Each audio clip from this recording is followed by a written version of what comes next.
What's up, investors? It's Gio from Robinhood. I'm investing with Gio. In this episode, I'm going to tell you what 3 stocks I'm buying in the year 2021, and I'm going to show you why I'm super bullish on these companies as well. If that sounds like something you want to hear, stay tuned, everyone. Hey guys, welcome back. Just an FYI, if you guys happen to enjoy this content, consider subscribing. It takes a lot of research and a lot of work to put this stuff together, so if you enjoy it, subscribe, like, I'd greatly appreciate it. Alright, now let's get into it.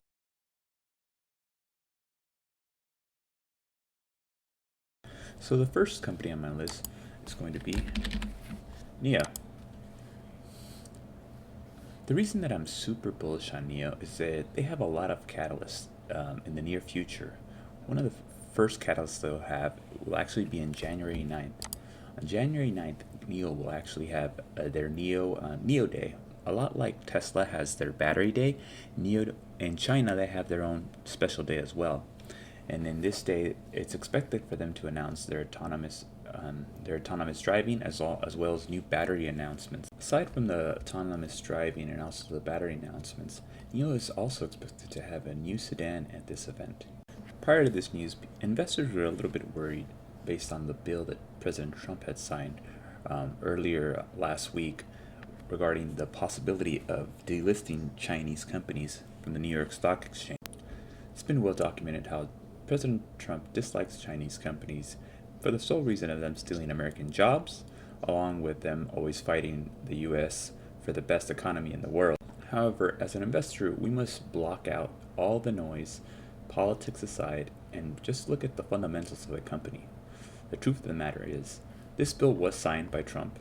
However, NIO and every Chinese company that this could affect has a 3-year compliance. So in the short term, this shouldn't affect NIO or any of the Chinese companies in the New York Stock Exchange anytime soon. Another reason that I'm bullish, 15 analysts on Wall Street recently did a price analysis of NIO. As you can see, these price targets, although they're very bullish, it doesn't seem out of reach for a company like NIO that's growing exponentially. As you can see, they have a low of $104, they have a medium of $327, and they have a high of $394 for 2021.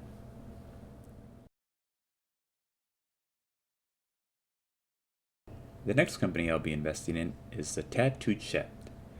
For anyone that's not familiar with the Tattooed Chef, it's a company that sells plant-based foods to big companies, big corporations, retailers such as Walmart, Sam's Club, and much more.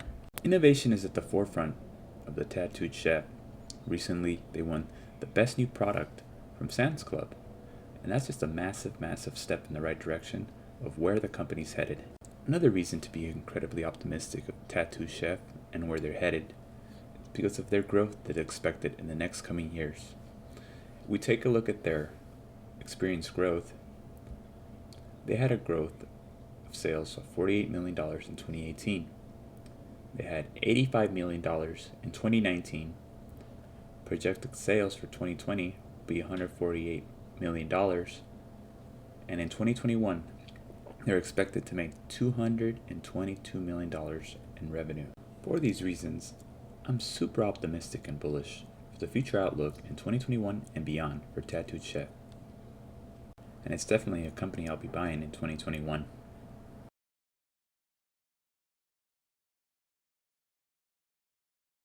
The last stock I'm buying in 2021 is going to be Palantir Technologies. One of the reasons that I'm incredibly bullish on Palantir is because they continue to grow as a company ever since IPOing earlier this year. Palantir continues to receive contracts from the U.S. government, and recently they received a contract from the FDA for $44 million. The FDA will be using Palantir's Foundry technology. It's a software to help the FDA regulate businesses that are not complying. And just who does the FDA regulate? This is a small sample of the balance sheet of what the FDA is involved in and who they're working with. As you can see, the FDA covers 35,000 farms, 300,000 restaurant chains, 10,500 vending machine operators. And the FDA's products are manufactured or handled at nearly 270,000 registered facilities, more than half of which are overseas. And why is this all important? If you are in the business of potentially being regulated by the FDA, you're going to need to comply and use the same software they're using to make sure your business is not losing tens of thousands, if not millions of dollars in fees from the FDA. So, big time businesses are very smart, and they're not in the business of losing money, so they'll have to go no other option but with Palantir for their software needs. Another big reason to be very bullish on Palantir for the year 2021 is the Biden administration has brought in Avril Haines, a former Palantir consultant, to join his administration. And this is one of the prime reasons that I think Palantir will continue to grow as a company, not only in the US government, but around the world. But everything I said right now is just my opinion, everyone. None of this should be taken as financial advice. But what do you guys think? Are you very bullish on any of the companies I listed here? Comment down below. If you guys enjoyed the video, subscribe. I'd greatly appreciate it. Alright everyone, I'll see you in the next one. Take care.